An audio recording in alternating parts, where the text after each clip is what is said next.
No, you're doing. Sorry, this is the time where we get to ask fun Facebook questions. We're going to go live on Facebook just for a second. Okay. My Facebook questions, no one's going to ask you a question, have nothing to do with habits. They're just fun. Okay. Let me just go live really quick. Blah, blah, blah. Ooh, saying no is like there's this awesome article Warren Buffett wrote about how all successful people say no more often than they say anything else. Interesting. I'll send it to you after this, but it's a badass article. Okay, here we go. Let me clear all that. Okay. So here's my Facebook questions for you. The first one is, if you could have any superpower, what would it be? I'd want to fly. Everyone says that. Isn't that funny? They do? Yes. It sounds so fun. It sounds fun. I know. Right? Some people say like, I want to be invisible, but I'm like, I don't know. I don't think I want to know about things that I don't need to know You'll about. be invisible when you get old. We'll be smoking and drinking on our rocking chairs. Yeah, exactly. Exactly. I'm going to keep your number. Okay. So language that you don't speak that you'd like to speak. Italian. Why? Because I'm from Italy. My dad grew up there and I have relatives there, and I just would love to be able to speak Italian. Awesome. And I love Italy. Place that you want to go that you've never been. I think Colombia is next on the list. Really? Cartagena or? All over Medellin. I've just heard really great things about it. And I haven't done as much travel in South America as I would like to. Yeah. And totally. Norway, that's another place I want to go. I know I said I could only pick one. Oh yeah. It's supposed to be beautiful. Cold, but beautiful. Yeah. So if you were not writing, what would your profession be? This is what I'm trying to figure out, people. Did you know I was going to ask you this today? I'll let you know. It's coming soon. I'm getting closer. You want some laser coaching? I'm kidding. Yeah. But yeah. So any profession, though, if you could have any profession and it wouldn't have been the one that you chose already, what would those be? Like if you could just snap your fingers and be an astronaut, right? So go ahead. Well, I mean, it depends what phase in my life we're talking about. Like right now, I really am in that question. So I can't answer it for right now. But when I was 8, I wanted to be a veterinarian. When I was in my 20s, I wanted to be a rock star. And so, neither one of those appeal right now. So we'll see what happens. Awesome. 10 seconds. Okay. We're going back. Okay. See, those weren't too bad, but they are fun because it breaks it up. You are listening to Habits for Happiness. To reach the show today, call in to 1-888-346-9141. That's 1-888-346-9141. Now, back to our program. Here again is Lady Fuller. Thanks, everyone, for hanging in here there. We're back for Habits for Happiness with Jen Sincero, the badass author of You Are a Badass and Badass Habits, amongst others. And we were talking before the break about saying no, right? Having the badassery, I don't know if that's a verb, but we just made it one, of saying no and having boundaries. So for those people who've really never said no in their life and maybe listening, like, what are some pointers you have? To first reframe it as something that doesn't mean you're a bad person. It means you are somebody who loves yourself, who respects yourself in your own time, and who helps others by modeling how to respect yourself in your own time and space and needs. So I think that the first reason that we say yes and we want to say no is because we feel like it makes us bad somehow. So reframing that by, I'm being good to myself, not mean to anybody else. And then, really giving people the opportunity to have their own drama and not taking their drama on is sort of my second tip around that is like, I'm going to go running every day at 8:00, which means my kids are going to have to pour their own cereal if they want to eat that for breakfast. And they're actually going to grow and learn responsibility and respect the fact that I have needs. And also I'm going to be happier and more in shape and healthier, and I can take better care of them that way. Yeah. So I You hear know? there are two things you're saying. So like the first is that saying no is a form of self-care, right? It's Mhm. not selfish, I would argue, it's self-care. Mhm. And then the second thing is like, I think people might have, and this is what I hear you saying, more respect for us if we say Mhm. no, right? Like people can't really respect our boundaries if we don't have any. Absolutely. And I mean, think about it. In your life, Yeah. don't you have somebody who's so good at it, who doesn't make a drama around? Is like, actually, no, I'm not available for that, but I am available for this. Yeah. I And it's respect, I would amazing. never whine and be like, well, but, Totally. right? Yeah. Yeah. So you set the stage. Yeah, it's amazing. And it completely empowering. And when I first learned about boundaries, I would start to set them and people would respect them. And I was like, oh my gosh, they're actually doing that. I should have done that a long time ago. It's like it's amazing shift, right? That we can actually have what we want. We just need Mhm. to ask for it. We need to ask for it. And when we ask for it, if they have a freak out, because especially if you've been the kind of person who said yes to everybody your whole life, it's very possible that the people are going to be grouchy about you Yeah. not putting them first. The That is none of storm your before the business. norm. The storm before the norm. I love that. It is Yeah, the storm so- before the norm. We all get that when we set boundaries for sure. Yeah. And none of your business. Yeah. That's Yeah. theirs. Staying in our Mhm. own business. So Mhm. for habits, okay, so if we're going to move to people that might be making resolutions, right, for the new year and they've fallen off the habit train, so Mhm. how do you recommend, getting back on and how do you treat slip ups sort of in habit change? First of all, don't make a huge drama about it. Back to drama. About I falling like off. this. Yeah. Bring in drama. Man. These are like two major topics. I love it. And then be grateful for falling off and being like, okay, what made me fall off? Mhm. Get the specific reason that you fell off, or the whatever happened, or the thought that caught you, try and get specific about what kicked you off, and then turn it around, or make it hard for that thing to happen again, or figure out a way to support yourself so that that doesn't happen again. Like, use that as information. Yeah. And yeah. So I always like that song that it's like, I fell down. I can't sing, so I won't do it for you all, but like I fell down and I get up again. I always think about that with habit change. It's like you do fall down, but there's information in what you're saying in the falling down. And then you get back up again. And we're different when we get back up again, right? So we're recommitted and we're interested in continuing on and learning Right. about sort of the back and forth. It's the experiment, right? It's like a big, huge science experiment of our own sort of human behavior, if you will. Right. Yeah. So are there certain habits that you say for most people are a healthy habit? So we've talked a lot about sort of the how, but not so much about the what. Beyond remembering, because we've talked about that habit. I think getting into the habit of being aware of catching yourself in the moment is really healthy for everybody, and not being in reactive mode, but being in response mode, where God. you're not just knee jerking it, but you're formulating a response, is a great habit. I think Right. How do we do that? How do we make that happen? Because that would change pretty much everyone's lives. It's remembering to be in the moment. Yeah, It's through the they're back breath, to remembering. taking a breath. Yeah. Yeah. Because I think this idea of like, it's obviously sort of in the root of Buddhism, right? Or the root of all these sort of like ancient sort of, if you've read a lot of ancient texts or whatever, they've been telling us for thousands of years, this ability to respond and not react and take that space, whether it's the pregnant pause or remembering or awareness, is where all of our power lies. So how do we do that? Just remembering and being aware. Practice. It's a muscle. Yeah. Practice. Yeah. And so back to practice. And I know in your work in the end of Badass Habits, you talk about practicing through doing a 21-day challenge. Can you tell us more about that? Yeah, I was really excited in that book to have the opportunity to let people start developing new habits or get rid of old habits while they're reading the book. So that instead of just reading the book and then hopefully doing what it says, as you're reading the book, I broke it down into 21 little tips that you can do each day.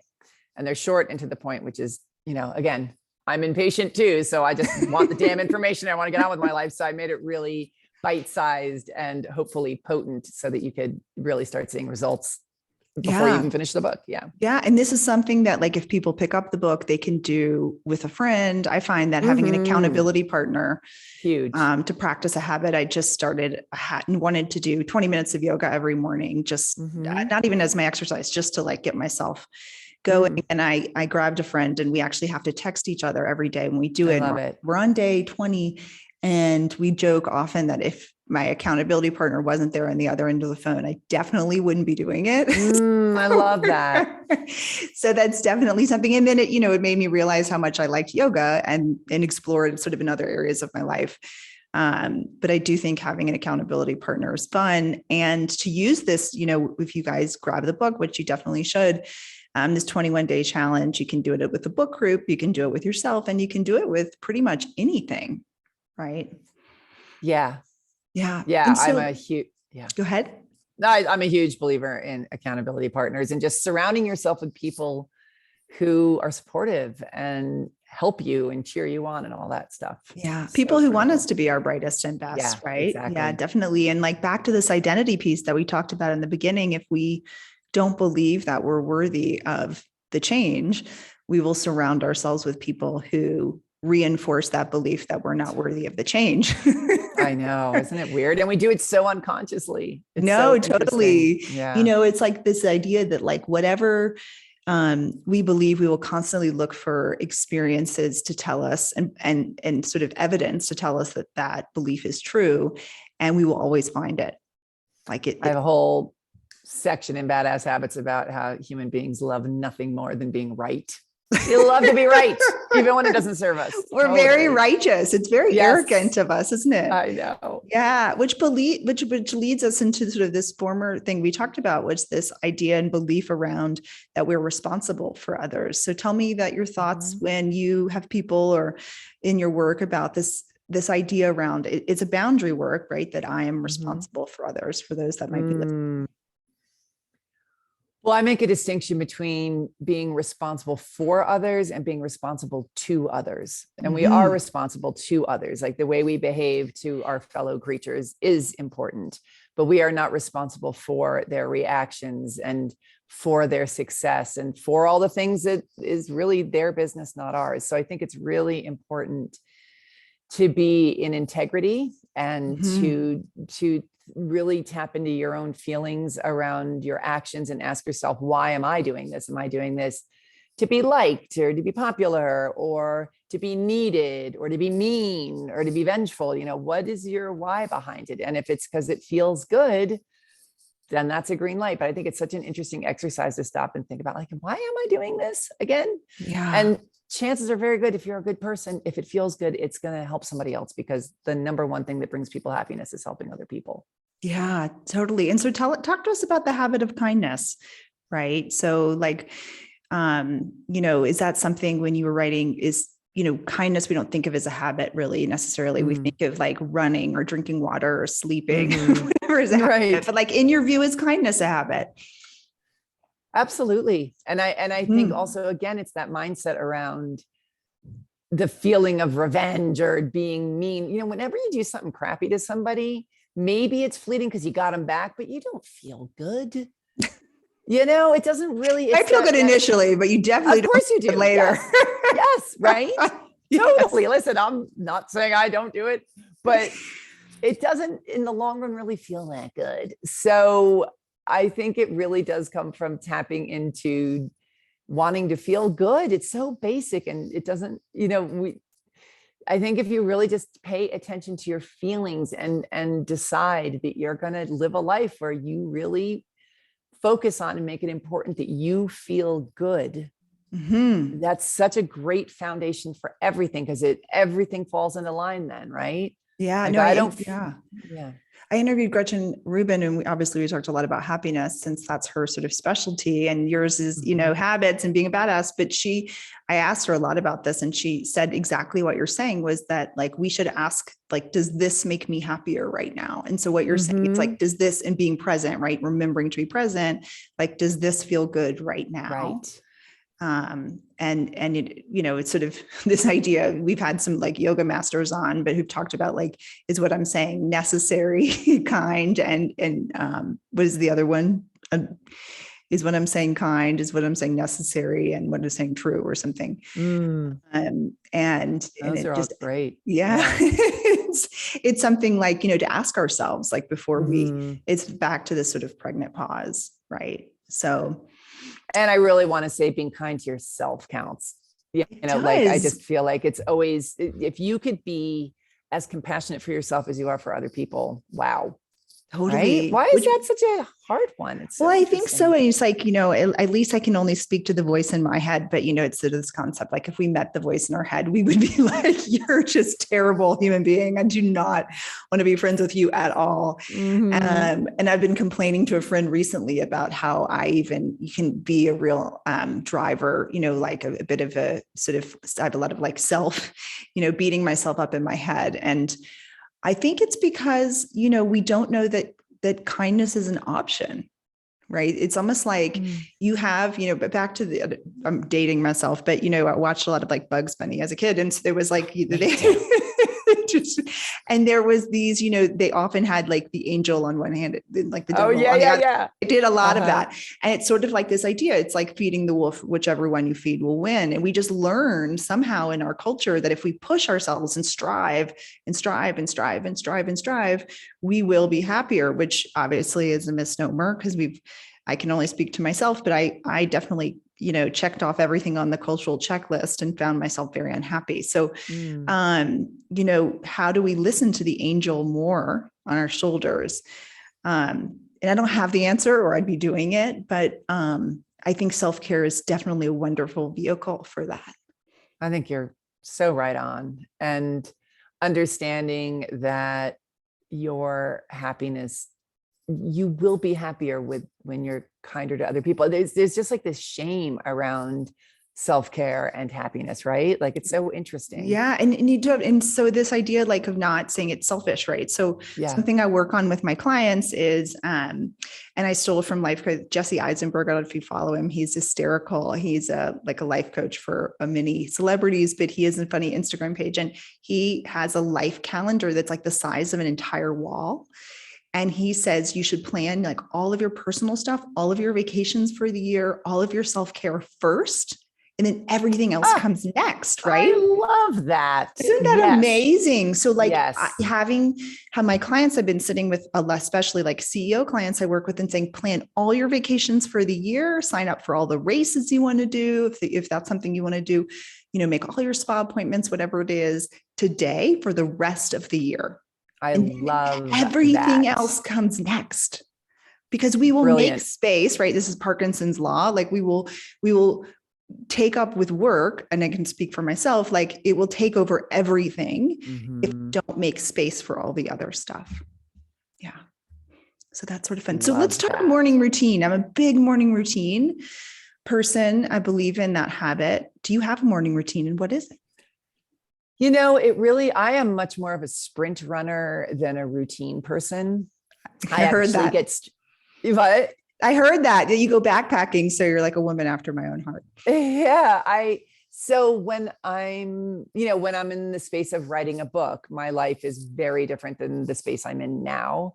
So my morning routine sort of follows whatever space I'm in. And since I'm in a complete, just sort of feeling and discovering and introspective space, I meditate every morning and in bed. Like I actually wake up and then just start meditating. How long do you meditate for? 20 minutes.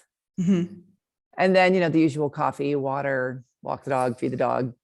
And I read, like I'm reading self-help books every morning and just working on that kind of stuff. So that's probably it. And I've been doing this 5-minute butt thing. I have no ass. I have like I have like the Sincero stop sign flat. Pure Barre. That's the only time I really had a high ass. Was what? Barre? Pure Barre work. I don't do it. I'm a yogi really, but if you go to these barre classes, Barre, they probably have them in Santa Fe. They like lift your butt. Like they talk about this shelf. Anyway, check it out. Yeah. Okay. I will totally check it out because this is the year of the ass. I'm telling you, the only time I've seen my ass go up. Okay. Yeah. Thank you. Done. Yeah. And so just like little bit, I take it in tiny. I'm not like, I hike pretty much every single day. It's why I live out in the sticks. So, yeah, so that right now is my morning routine, but it really varies. And I do want to say, like, there's such a conversation around balance, life work balance and all the balance. And I just want to speak for those of us who don't have the regular kind, whatever the correct kind of life balance, where I don't think it's incorrect at all. Like, I find it very balanced for me to work my ass off and write a book in a month and, do all the crazy things I do to get it done and then go backpacking for a month. So that to me is balance, but That's awesome. and I that think it's certainly really is important balance. to figure out how you work and not to make yourself wrong if you're not following some sort of pre-prescribed way to be balanced. No, totally. And I also think that habits are different for everyone, right? So, I mean, I do think like kindness, water, and sleep probably can be something that for everyone is different. But, when I ask people to come up with a morning routine that works for them, it sounds like you have one. So meditation and water and walking the dog or whatever it is. It's not prescriptive. It's just, it's whatever works for you. And so that is what I hear you saying about balance. And to go a step further, that's how we should treat our habits, right? Through what works for us, because what will work for us will stick. Right. Which brings me to my next question, which a lot of people in January are dropping bad habits. So when someone drops a bad habit, I always say they need to substitute it with a different habit that also satisfies the underlying need. So what are your thoughts on that? I think that can be very helpful. Absolutely. In nature hates a vacuum.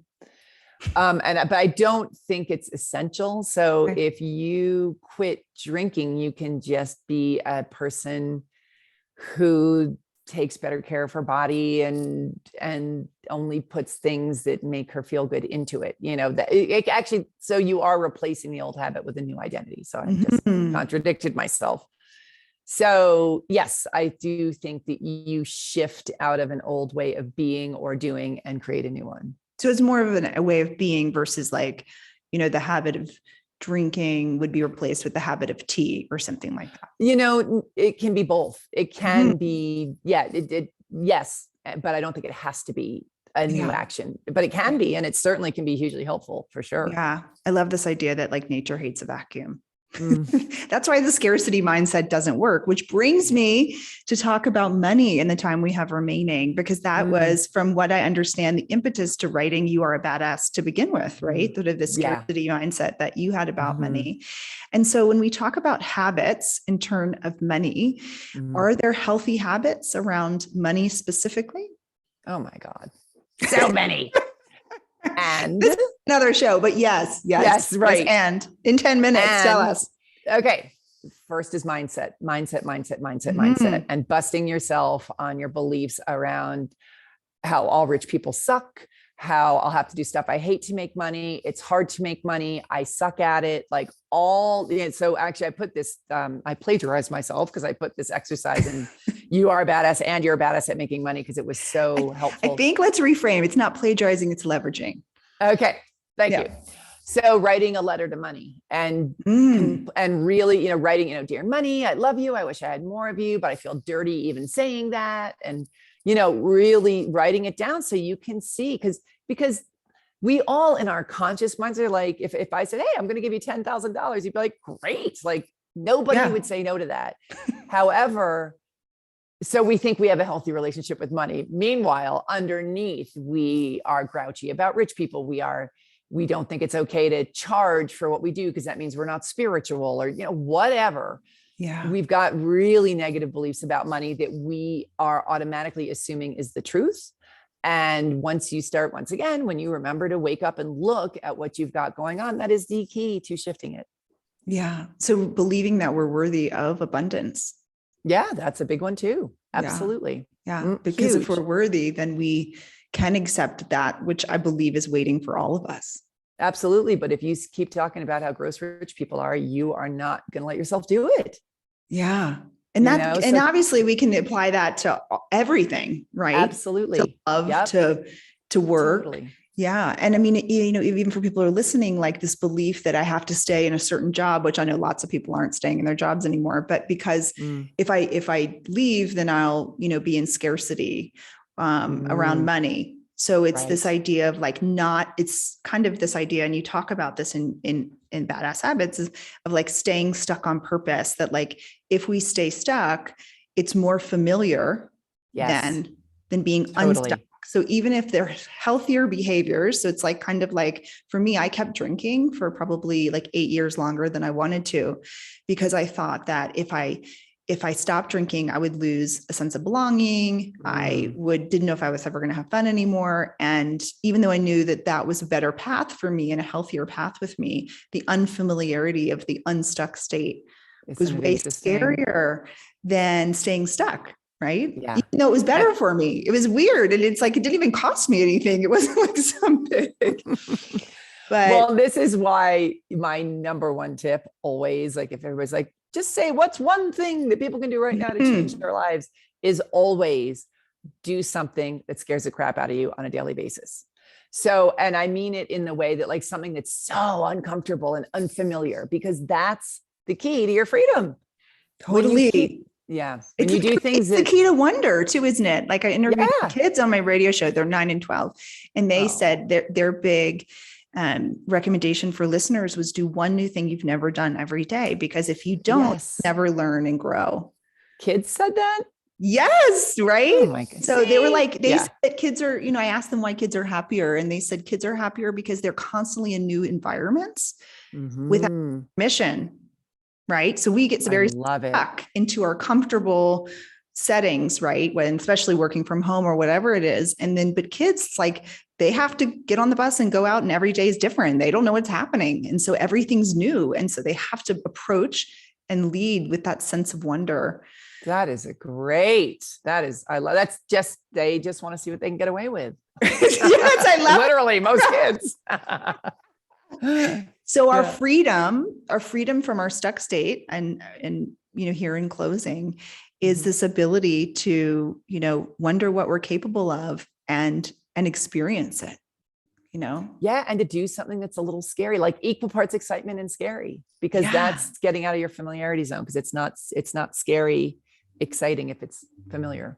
Yeah. And maybe that's just something like taking a painting class, or, it doesn't have to be, really, really, really scary, but it could just be, and taking it down to chunks to repeat into one day sized chunks, because I'm a big proponent of how we show up every day is how we end up curating our life, right? Because our life's just a collection of our days.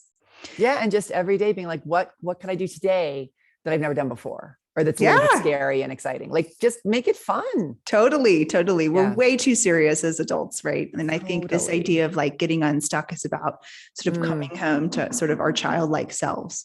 Absolutely. So in closing, so how can people find more of you? So people want to buy your books. They want to ask you to speak at their events. How can people learn more about you? Where do they go? They can go to jensincero.com, JenSincero.com. And youareabadass.com will also get you to the same website. And on there is contacts with my publicist and my books and all the little, we have many a swaggy item. We have lots of calendars and buttons and crap like that. So it's all on my website. I know. I saw the mug. I am a badass mug. Yeah. Yeah. So amazing. Thanks everybody. Thank you, Jen, so much for being here. It was a riveting conversation, really. This was great. So amazing and helpful. And thanks everyone for tuning in. Tune in next week for another week of learning how your habits can create a happy life. Thanks, everyone. Thank you. All right. Great job. We're all clear. Okay. Great. Thank you. Thank you so much.